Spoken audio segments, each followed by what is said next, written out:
Oi pessoal, bom dia. Aqui é o professor Júlio. Eu sou professor de Sociologia no estado do Paraná.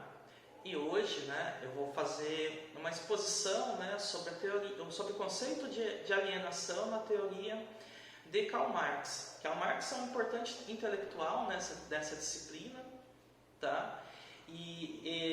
Essa discussão que ele traz, você não trabalha apenas nesse primeiro momento, onde você está discutindo o que é ciência, o que é a sociologia. Você vai trabalhar em vários outros momentos, tá? Tanto no segundo ano, no terceiro ano, em vários lugares esse conceito vai acabar aparecendo, tá? Então, primeiramente, a gente precisa entender quem foi o Karl Marx, tá? Ele é um dos três autores ali da sociologia clássica. No entanto, ele tem ali que a gente pode falar um diferencial, que ele é o autor ali mais crítico, Por quê? Que ele vai tratar ali das desigualdades, da nossa sociedade. Não que outros não falem de desigualdades, não falem de contradições que existam na nossa sociedade. No entanto, Marx é aquele ali que deu mais ênfase, tá? Que pegou mais na raiz ali da questão, tá? O Marx ele é um autor ali do século XVIII, tá? Então ele viveu ali três grandes momentos, Ele presenciou, o surgimento ali do Iluminismo, que foi um momento, onde o pensamento religioso começou a dar voz para o pensamento científico, tá? Ele viveu ali o momento ali da Revolução Industrial, que foi um momento onde a gente foi deixando de ter produções artesanais para fazer o nosso modo de produção se tornar mais industrial, produção em série, produção em massa, tá?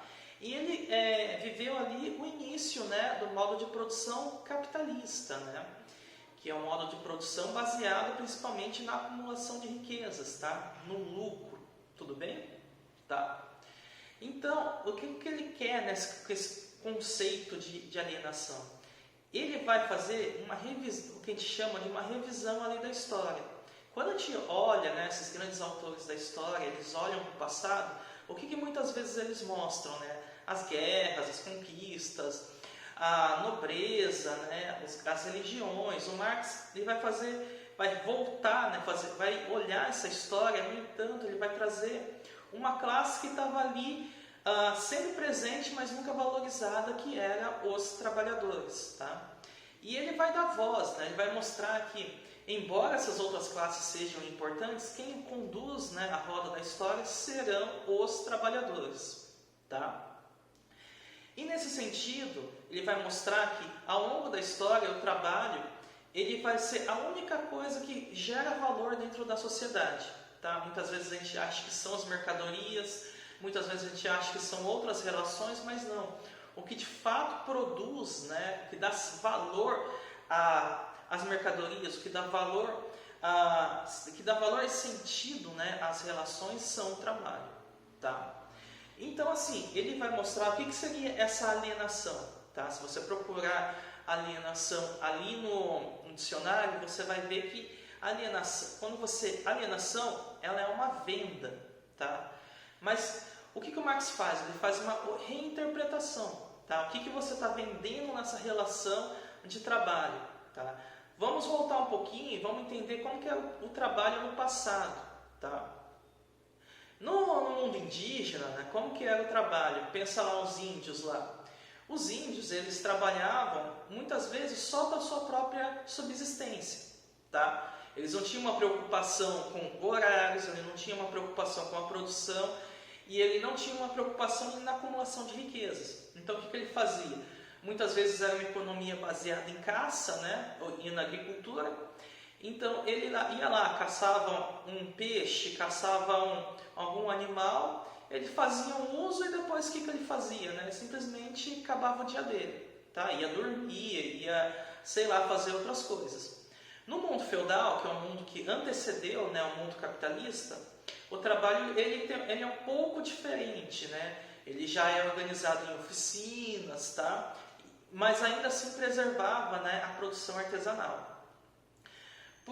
E ainda assim, a pessoa que tinha ali o controle da oficina, ela ainda tinha o controle do horário, ela ainda tinha o controle dos rendimentos que ela tinha a partir da venda, No entanto, ela ainda começou já ali a perder, né, o controle daquilo que ela produzia, porque ela muitas vezes não produzia para si, ela já estava produzindo para outras pessoas, tá?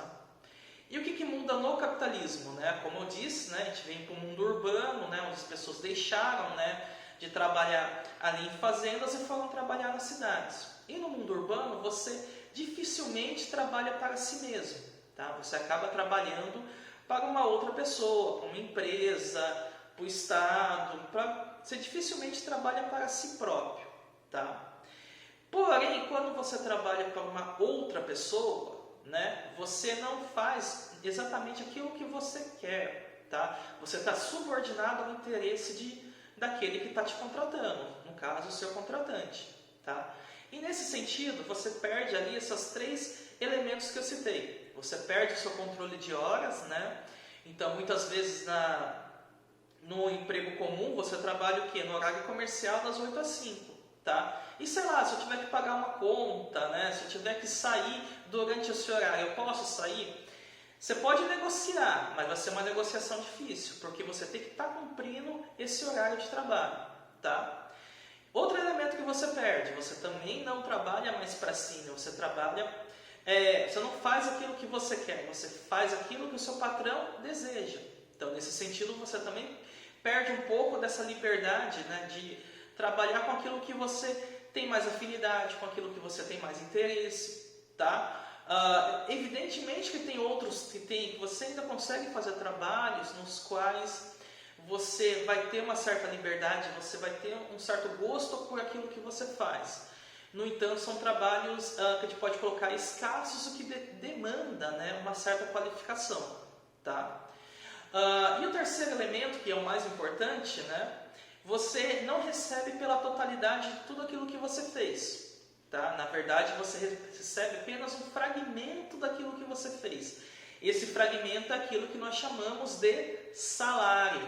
Então, assim, sei lá, você produziu um carro.